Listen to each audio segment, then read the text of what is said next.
최근 증시의 관심이 하드웨어에서 소프트웨어로 점차 이동하고 있는 분위기입니다. 엔비디아 등 AI 칩 제조사를 넘어서 펠런티어 등 AI를 활용한 소프트웨어 회사가 미국에서 주목을 받고 있는데요. 네이버와 카카오도 최근 외국인과 기관의 매수세가 집중되고 있습니다. 특히 국내는 엔터, 미디어, 게임 등 무형 자산이 트럼프 미국 대통령 당선인의 관세 전쟁 우려를 피해갈 수 있다는 점에서 주목받고 있습니다. 인터넷주를 포함한 소프트웨어 관련 기업들, 투자 포인트 지금부터 알아보시죠. 네, 자, 두 번째 이슈는 인터넷 관련주입니다. 좀 전에 마켓 비하인드 시간에 김한진 이코노미스트 나오셔서 내년도 쪽에 좋게 보는 미국 얘기긴 합니다만 이제 하드웨어, 소프트웨어 쪽으로 넘어가는 분위기다 이런 말씀을 하셨는데요. 사실은 이 얘기가 계속해서 좀 나오고 있죠. 그리고 국내에서도 인터넷 관련주들 최근 분위기가 좋습니다. 그래서 이제 오늘 우리 곽유정 파트너는 또 어떤 포인트에 주목을 하시는지 말씀 좀 들어볼게요. 아니 최근에 인터넷 관련 종목들의 반등세가 심상치가 않습니다. 않다. 네. 카카오 같은 경우에도 그 고점 대비해서, 그러니까 지난 최고점 대비해서입니다. 마이너스 70% 이상 빠지고 최근에 그 윤정부 퇴진에 대한 반사의 수혜 기대감으로 좀 거래량이 들어오는 모습이 관측이 되고 있고, 네이버 같은 경우에는 엔터주들이 9월 달부터 반등세가 나오지 않았습니까? 네. 엔터주들과 같이 함께 이제 반등세가 나오기 시작했는데, 생각해 보면 엔터주나 게임 이런 인터넷주가 어떤 우리가 측면에서 볼 수가 있냐면, 트럼프 관세에 있어서도 무풍지대에 해당하는 업종 섹터라는 점, 그리고 특히나 인터넷주들은 성장주에 해당하지 않습니까? 그렇죠. 그러니까 금리나 수혜까지 볼 수 있는 그런 섹터이다 보니까 지금 벌써 저점 대비해서 주가가 30% 정도 가까이 반등이 강하게 지금 나타나고 있는 모습들이 관측이 되고 있더라고요. 네. 카카오 같은 경우에도 제가 이전에 한번 브리핑 도와드린 적이 있지만 한창 이제 언택트 시기에 IPO로 자회사 상장 굉장히 많이 하지 않았습니까? 네. 그래서 쪼개기 상장으로 기업 가치가 좀 분산된 측면이 있었고, 또 윤 정부 쪽에서 카카오 택시라든지 카카오 모빌리티에 계속 압박을 가하게 됨으로써 주가상의 부담이 있었고요. 네이버 같은 경우에는 일본 정부 쪽에서 그 일본에서는 라인이라는 메신저를 우리나라 카카오처럼 더 그렇죠. 많이 이용을 많이 하거든요. 쓰죠. 네. 그러니까 이 일본 국민들의 그 개인정보 유출에 대한 그런 이제 부분이 우려스럽다라고 하면서 지분을 이제 매각을 하라고 압박을 그랬었죠. 줬었습니다. 네, 그래서 네. 이걸 이제 라인 야후 매각 사태라고 표현을 하는데, 그런 부분들도 분명히 네이버의 주가에 있어서 당연히 부담이 될 수밖에 없는 부분들이 있었고요. 특히나 이제 네이버 같은 경우에도 뭐 생성형 AI 하고 출시를 한 상황이잖아요. 그럼에도 불구하고 이런 이제 AI 쪽이 가장 또 많이 활용이 되는 분야가 광고라든지 뉴스 분야라고 볼 수가 있는데, 정치권 뉴스 편향성 문제까지 제기가 되면서 소모적인 논쟁도 이어가게 되고 알고리즘을 공개하라는 그런 이제 압박까지도 받았습니다. 그러다 보니까 네이버 쪽에서 뉴스 서비스에 도입이 되었었던 AI 도입을 하나 둘씩 없애게 됐었고요. 특히나 그 제가 말씀드렸었던 그 생성형 AI인 클로바 S 같은 경우에는 정치적인 질문을 하잖아요. 그러면은 대답을 회피하는, 그러니까 이게 뭐 무용지물 아니냐라는 그런 이제 문매를 한번 크게 맞기도 했었습니다. 그렇기 때문에 이제 주가상 부담이 있었는데, 앞서 말씀드린 것처럼 최근에 엔비디아 등의 AI 칩 제조사에서 미국 쪽에서 이제 그 펠런티어 등의 AI를 활용한 소프트웨어주로 계속 분위기가 좀 네. 전환되는 그런 분위기도 있기 때문에 지금 이제 이런 네이버나 카카오가 AI 관련 서비스도 출시를 이미 하고 또 계속해서 신사업으로 키워나가고 있는 중이라서 당연히 기관 투자자들의 러브콜을 받을 수밖에 없는 그런 상황이라고 볼 수가 있을 것 같고요. 실제로 최근에 네이버와 카카오의 투자자별 매매 동향을 보고서 저는 깜짝 놀랐습니다. 네이버의 투자자별 매매 동향 잠깐 한번 같이 볼까요? 살펴볼까 하는데요. 네. 거의 지금 11월 한 달 내내 외국인들 다 도망간 줄 알았었는데, 네이버 쪽의 순매수를 이렇게 쭉 빨간색 다 지금 외국인 순매수거든요.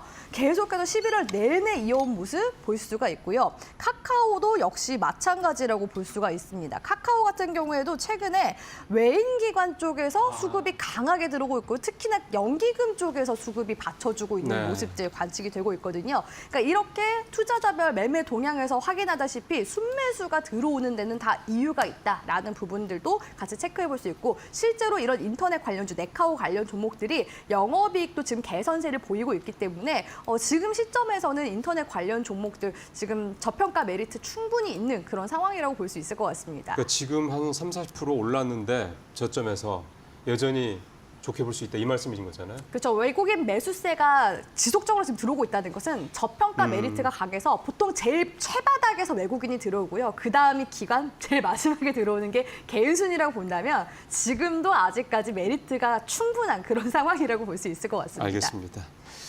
자, 인터넷주 여러 가지로 좀 요즘에 좀 분위기가 좋은 그런 업종이기도 합니다. 자, 종목을 한번 좀 보죠. 권별 앵커. 네, 인터넷 대표주를 포함해서 관세 정쟁을 피해갈 수 있는 미디어 콘텐츠 관련 기업들까지 한눈에 정리를 했습니다. 특히나 어제 같은 경우에는요, 오징어 게임 2에 대한 기대감 속에 콘텐츠 관련 기업들의 힘이 굉장히 컸었던 하루였는데요.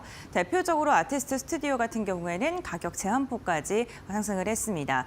골든글러브에 대한 기대감, 드라마의 수상에 대한 기대감 속에 매수세가 강하게 유입됐던 하루였고요. 엔터주들도 관세 정쟁을 피해갈 수 있다라는 긍정적인 분석 나오고 있는 가운데 BTS 컴백에 대한 기대감까지 엮이면서 하이브가 6%가량의 강한 반등이 나왔고요. 크래프톤 같은 게임주 역시나 이런 무형 자산에 속하기 때문에 관세 전쟁 회피로는 또 주목을 받고 있습니다. 크래프톤은 오늘 쿠키런에 대해서 인도 출시에 대한 기대감 데브시스터즈와 손을 잡고 나아간다라는 소식이 전해지고 있는 가운데 배틀그라운드의 실적으로 인해서 영업이익 60%가량 증가했죠. 3분기 괄목할 만한 성장을 내놨습니다. 다만 그 실적에 대한 부담감이 피크아웃을 찍었다라는 그런 부담으로 나오고 있고요. 네이버, 카카오 같은 경우에는 앞서 좀 자세히 이야기를 드렸던 것처럼 외국인과 기관의 매수세가 꾸준하게 들어오고 있고요. 특히나 고환율 시대에 콘텐츠 관련된 게 현지 통화로 좀 거래가 되기 때문에 주목할 만하다라는 이야기 나오고 있습니다. 그렇다면 이러한 가운데 우리가 눈여겨볼 종목은 어떤 게 있을까요? 지금 바로 알아보시죠. 자, 좀 서둘러 가보죠.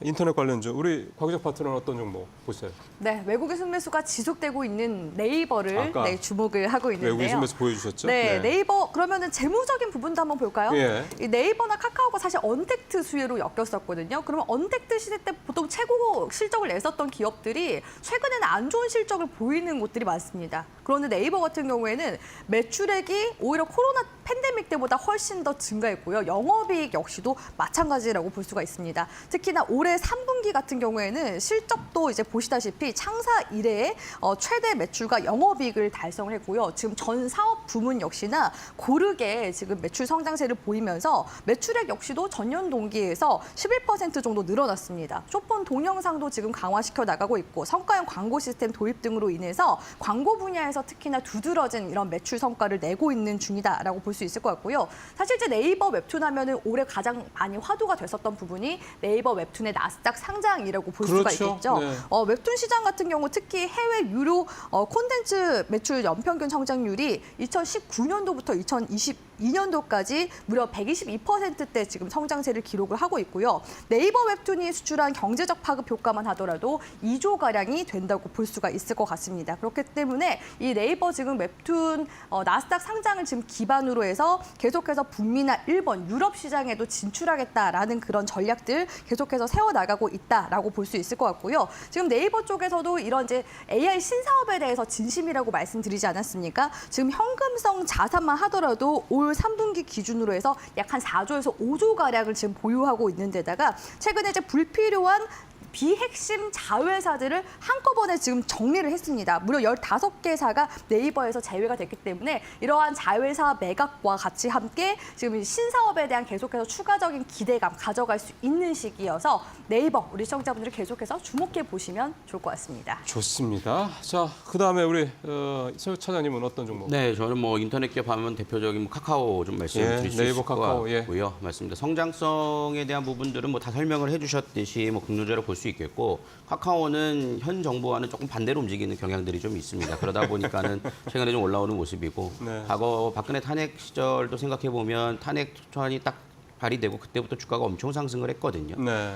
이번에 김범수 회장도 구속됐다가 지금 풀려난 상태이기 때문에 그런 점에서는 수혜로서의 좀 기대감이 있고요. 말씀해드렸듯이 외국인 기관 수급들도 함께 좀 들어오면서 긍정적으로 볼 수 있겠고, 뭐 최근 인증서 서비스 가입자가 1,500만 명이 돌파했다라는 소식들도 좀 전해지고 있습니다. 그래서 그동안의 주가 하락이 과도했던 부분들이 좀 있고 그런 외적 변수에 의해서 많이 눌렸던 부분들이 이제는 좀 분출되는 시기라고 좀 볼 수 있겠고 지난 9월 달부터 외국인들은 계속 순매수로 들어오고 있는 상황이거든요. 그래서 여기서 이 굉장히 3개월 동안의 강한 수급은 지속될 가능성이 높다라는 점에서는 좀 관심을 가져보셔야 되지 않을까라고 생각하고 있습니다.